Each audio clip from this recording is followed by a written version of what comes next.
Well, we don't get those stats for free, so I don't know the answer, sorry. There you go. Just say... Yeah, there you go. I could probably look up, like, errors and carries and work something out. Yeah. But I didn't. There you are, then. And finally, he goes on to say, now that Matty Smith has moved back to Saints, Mark, will you bemoan, or start to bemoan, his conversion success rate like a lot of the rest of us do? Winky face emoticon. I'd be surprised if you give a shit, really. I barely give a shit about it. It's what I wrote down in my notes for answering this question. If anything, I'd enjoy his missing kicks more. Matty Smith is a pretty solid goal kicker between the numbers, but you put him out on the touchline and he's terrible. Yeah, I would say.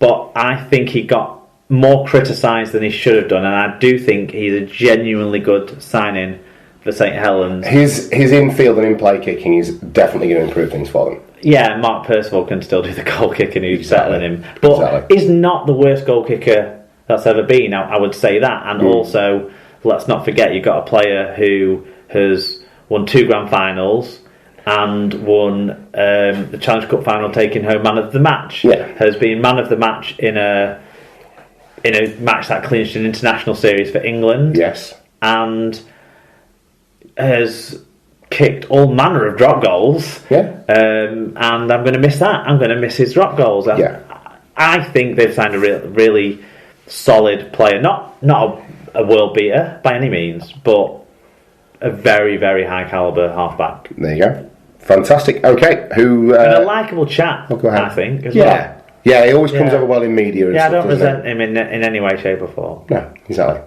He was at St Helens before he came to you anyway. Is he St Helens lad or is he a Wigan now? He is, St Helens, but he was more like a football kid growing up. Right, I see. Yeah. At least I saw a picture of him from his early St Helens days. At least he got rid of that stupid haircut he had with his mop top. Yeah. There you go. Okay, who's next, Mark? Alan Walker. Look at that. You're going to get to read this. This you, yeah. No, I just did Chris Macy. Did you? No, yes. I did. No. I did Chris Macy. Oh, right. Well, does this ring any bells? And now that Matty Smith has moved back to Saints, Mark, will you start to bemoan his conversion success rate like a lot of the rest of us do? You took over. Winky face emoticon. You jumped in on his questions then. I don't know why you did that. Well, it's been and gone now, so now you're on with Alan Walker. Oh, fuck off. You did this to...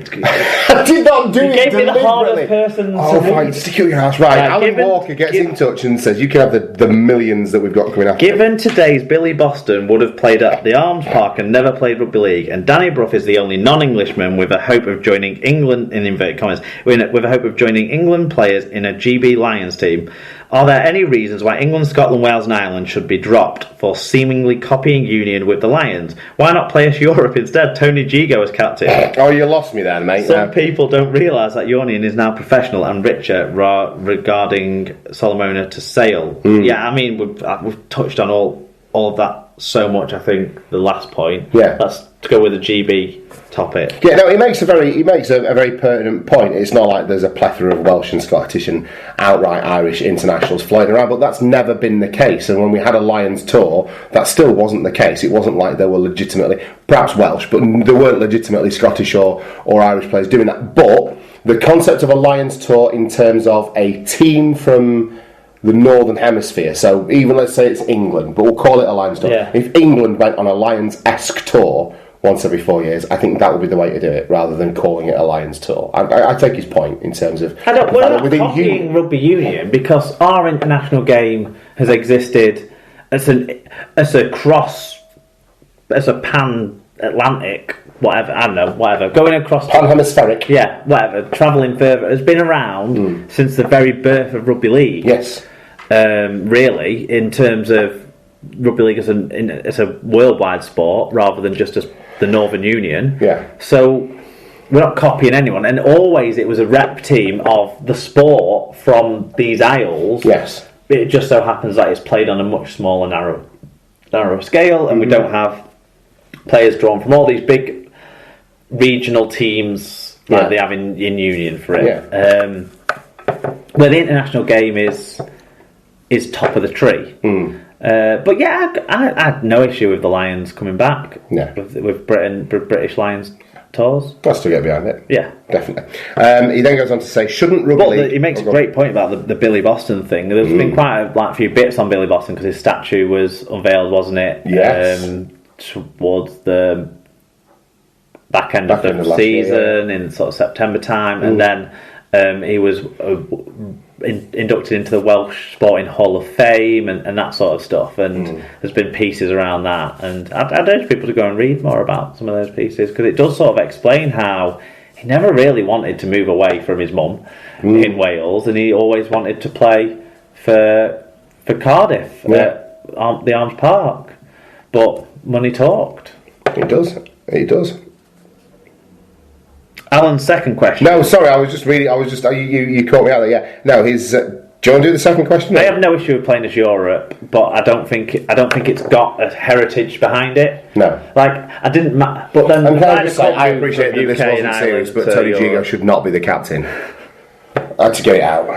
I know it wasn't what he really meant, but oh my god, it was eating me alive. So his second question is: shouldn't rugby league have a national stadium, not paying out hard-earned to other sports? Maybe use Odsal as an example, he said.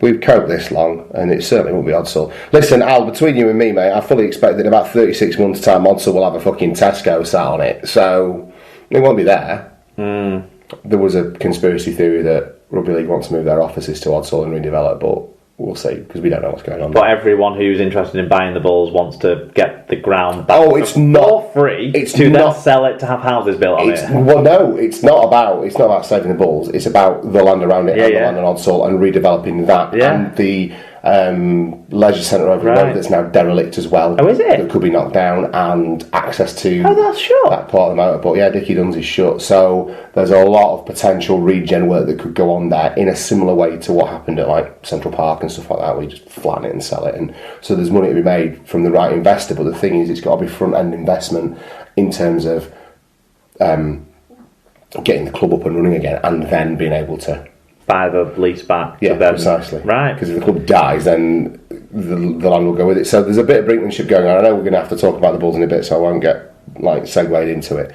I not odds. On the national stadium point, I think rugby league's too small a sport to have its own sort of showpiece venue, which is what the national stadium would be.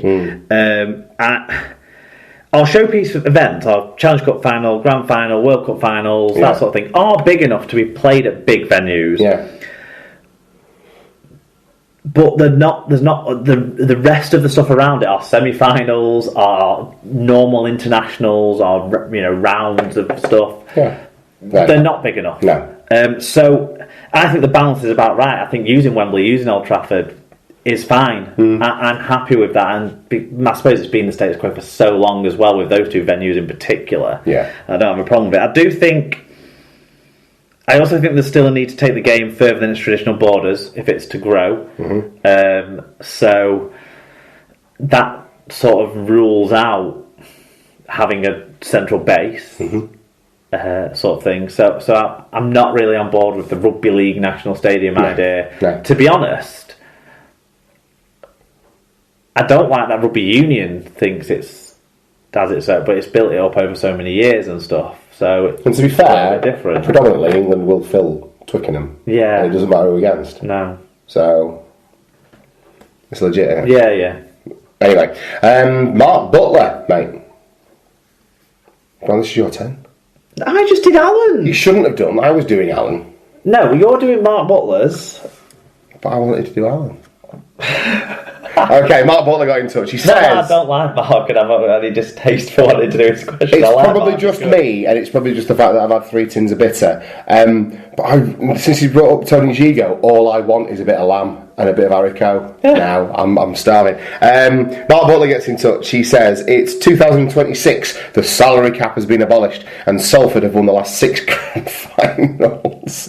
Dystopia or evolution, or fantasy, I think, should be the third option. Well, there you go. Dystopia or evolution, Mark, in this very specific, horrid future that Mark has predicted for us. It would be both and neither, because rugby league would do what rugby league always does and become cyclical. We'll We'll get rid of the cap, then we'll bring it back in, then we'll get rid of it, and we'll never fucking stabilise. So the cap has probably come back, and at this point, he assumes that Marwan Kukash is still involved, which I would be surprised by. Well, that's who does want to see Marwan carry out that sort of winning streak? No one but the most ardent of Salford fans. Yeah. And even some of them might. They're few and far between these days, aren't they? But one thing we can't do as a sport is pick something that support it and stick with it and let it embed and solidify and grow and become the brand of our sport. Yeah. As a way of playing the game, as a way of organising our competition, and that's what we need to do, really. Yeah. Whilst I've got my ideas of how I'd rather do it, I'm backing this still, even though it's not what I want, because what I really want is rugby league to be fucking solid. Do you know what I mean? Yeah, absolutely. He says, this is still Mark, he says, ask SLP, Friday nights or Sunday afternoons, which are better for rugby league? I'm a Friday nights man. Yeah? Yeah. I like the traditional nature of the Sunday afternoon, but I don't see why you would need to choose one or the other. Well, it's the rugby league thing. I can't take my kids at night. And then, you want a Friday night? I can't. It's bullshit. Yeah. It's fucking bullshit. Why not have a Friday night game so it gets the team? Because the same people that are bitching about I can't get to a game on a Friday night will also bitch about the fact that there's not enough rugby league coverage on TV. Yeah, of course they will. Yeah. So pick a fucking team, lads, and go for it, right? Yeah. I like a Friday night game. I'm not saying that the entire weekend's fixtures need to be played on a Friday night, and they aren't. Have a Friday night game, and then have the traditional Sunday afternoon ones. The two go hand in hand. It works perfectly. Yeah, there's not a problem. It's the way it's gone with more teams playing more on Friday nights. I don't know about if that's the right balance, but with the Thursday nights, you have to give up some of the Sundays. Yeah, you have to. And this is almost exclusively a Super League problem, by the way, because as soon as you drop out of the top tier, it's basically Sunday afternoon rugby league again. Yeah, when I was younger, Friday nights would be more about going out with my mates or whatever, unless Wigan were playing at home. But now it's not. You don't do that as much when you're a bit older. So I like watching the rugby. It gives me something to do for me. Of a Friday night that's replaced going out with my mates or playing poker or something like that. Yeah. And I love that, and I'm happy with Friday nights. Sunday afternoons for me is doing something with Emma. Yeah. Or going to watch the rugby. Could do both. Yeah. Have you ever taken Emma to watch the rugby? No. Never ever? We nearly watched Wigan against Workington in a pre-season friendly, but it was called off for a waterlogged pitch. That's right, you were up in that neck of the woods anyway, weren't you? Yeah. There we go, yeah. I've taken to watch the Steelers. No, I know that. But because it was more... Well, also we went to the Wembley game they played as well, but because they were more one-off things... It was more okay. Yeah. Whereas the same routine I'm not of a suggesting you buy a season ticket. She don't want to see it. Well, she'd never been to see one game. She's seen me watch it enough at home. She don't want to see it. She don't want to see how angry I get. I told you about the cup, the mug she got me. It's true. We covered that. She probably see, but she don't want to see you at your worst, I guess. Okay. One of the best questions we've had of all of the Ask SLPs for this Christmas special, Tom, is next, and it's Mark's final question. Absolutely. He says, Ask SLP, the Captain Scarlet episode, misunderstood genius or the terror that dare not speak its name? Well, for a kick-off, I like the fact that 18 months down the line, this is something that people still have in their minds. To recap, for those that are uninitiated, the Captain Scarlet episode will live in infamy within the annals of the Super League pod, because it came on the back of, we'd had an episode where we talked about rugby league kids TV or something. No, we talked about, it started with us doing something to do with rugby league dessert. That's right, yes. And then whilst we were doing that, something came in about Jimmy Dave Benson. We talked about Dave Benson Phillips for some reason. I'll get your own back. So it was a listener who started the whole conversation. Jamie Peacock and Jamie Jones Buchanan getting guns. Where it all started. So out of that, we then started briefly in one episode doing... In the wrap-up of an episode, we had a few tame ones that you'd been coming up with whilst we were going as we'd been going along. And then the following week, we did a sort of a one-off segment of rugby league TV shows. It was kids' TV shows. It was... Well, no, it was all sorts, because we had... No, it was kids' TV shows. Well, no, It was, Tom. It was kids' TV shows. The only one that wasn't a kids' TV show was you went off on one with Wire in the Blood as a sequel to Captain Scarlet. Right. So we're not going to revisit that now in terms of the content, but basically, you and I, for the uninitiated, we're fairly comfortable with having dark senses of humour. Yeah. And they were revealed more in this because it did take a slightly darker turn in terms of content and the jokes that we were cracking, which were to some people's taste and they enjoyed them, and were not to others. And I would say almost equally, the feedback we got